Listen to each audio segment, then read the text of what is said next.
Sveiki visi, šiandien pratęsime mokomųjų vaizdo klipų ciklą būsimiem vairuotojams. Praeitą kartą kalbėjom, kaip tinkamai įparkuoti automobilį lygiagrečiai prie šaligatvio, o šiandien pakalbėsim apie kitą pratimą, apie važiavimą atbuline pavara statmenai arba T formą. Tai galime pradėti.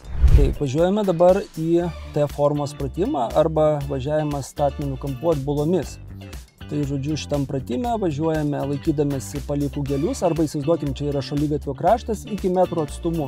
Rodome posūkį į dešinę ir dabar važiuosime atbulomis. Niekada nereikia skubėti važiuoti. Pirma, vėlgi visuomet nepamirštam susireguliuoti veidrodėlį.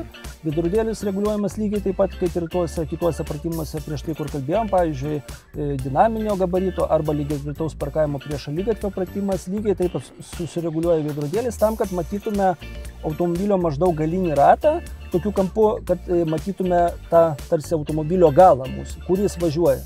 Ir tada jį tinkamai pasireguliavę, jungiame atbulinę pavarą, važiuojame atbulomis tol, kol mūsų automobilio ratas, aš stebiu tą ratą, privažiuoja prie posūkio pradžios tos pačios, va dabar maždaug šitoj vietoj. Turiu užsukinėti vairą ir kreipti automobilį į dešinę, stebėti, kokiu kampu tas automobilis važiuoja, kad neužkabinti tų kugelių arba šaligatvio krašto, jeigu tą pratimą darome mieste. Ir reguliuoti vairu tiesiog tą važiavimo trajektoriją. Važiuojame į posūkį, stebime visą tą liniją arba šaligatvio tą visą liniją, jeigu mieste važiuojame. Žiūrime, kad ant jos neužvažiuoti.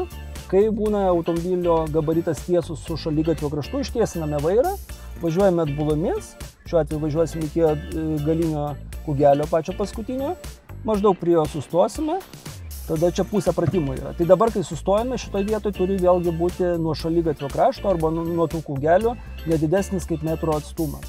Dabar antra dalis pratimo yra išvažiavimas ir posūkis į dešinę. Tai rodau dešinį posūkį. Važiuoju maždaug iki tol į priekį, kol mano automobilio vairas arba veidrodėlių linija sutampa su kugelių linija arba šaligatvį, įsivaizduokim tą posūkio liniją. Ir daugmaž toje vietoje, kai pravažinėjau tarsi, užsukinėjau vairą į dešinę ir kreipiu mašiną kaip įmanoma arčiau, bet stebiu per veidrodį, ar neužvažiuos galiniai ratai ant šaligatvio krašto, ant kugelių. Ir suku vairą kaip įmanoma dešiniau, laikausi kaip įmanoma arčiau šaligatvio ir tada sustoju pradinėme taške.